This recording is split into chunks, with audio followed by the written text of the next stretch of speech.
This is a reading of Women's Wellness Dry Down There by Dr. Lauren Streicher in Prevention Magazine, the July 2018 issue. Even the most healthy, satisfying sex life can be knocked off course by vaginal dryness, whether it's temporary or long-lasting. Lack of lubrication and the itching, burning, irritation, and painful intercourse that often follow can happen for a variety of reasons and at various life stages. It's a particular problem after menopause, but breastfeeding, chemotherapy, and radiation can each result in cellular damage and low estrogen levels, which in turn sabotage the ability of vaginal tissue to stay lubricated and elastic. And some medications, antihistamines and decongestants, for example, can have a negative impact as well.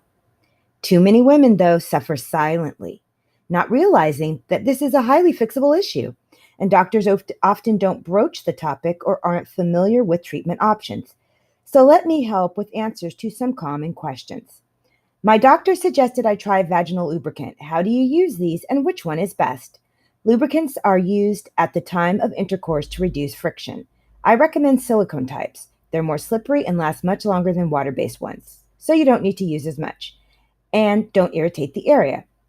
While water-based lubricants are less expensive, many are gloopy and sticky, and they may contain a propylene glycol preservative, which can be irritating. Apply the lubricant on your partner and on the opening of your vagina before intercourse. What are vaginal moisturizers, and how are they different? Lubricants don't alter vaginal tissue, they just make them more slippery. A long-acting over-the-counter moisturizer, on the other hand, increases the water content of the cells, making vaginal tissues thicker, more elastic, and better able to produce lubrication. They need to be used 2 to 5 times a week and should be inserted in the vagina and applied around the vaginal opening. 2, with proven clinical results, polycarbapyl gel, Replin's long-acting vaginal moisturizer, and hyaluronic acid vaginal gel, Hyolafem. What are the options if I need more help? Sometimes a woman's vaginal walls are so thin and dry that a prescription medication is needed. One option, local vaginal estrogen. Before you think, oh no, estrogen, breast cancer, blood clots, and bad stuff, know that there are no proven safety issues with these products. There are 3 types: vaginal creams, inserted and spread on outer areas, vaginal tablets, inserted twice weekly, and vaginal rings, which last 3 months.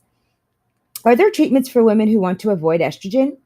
One option is ospemifene, a daily pill taken orally, not vaginally, that activates estrogen receptors in the vaginal tissue to alleviate painful intercourse in postmenopausal women. The FDA recently approved a daily vaginal suppository, prosterone, or DHEA, which also works inside vaginal cells to increase lubrication and elasticity. And finally, many doctors now offer FDA-cleared medical CO2 laser treatments in their offices to stimulate and regenerate vaginal and vulval cells. These treatments should be performed only by a gynecologist, not a plastic surgeon or dermatologist.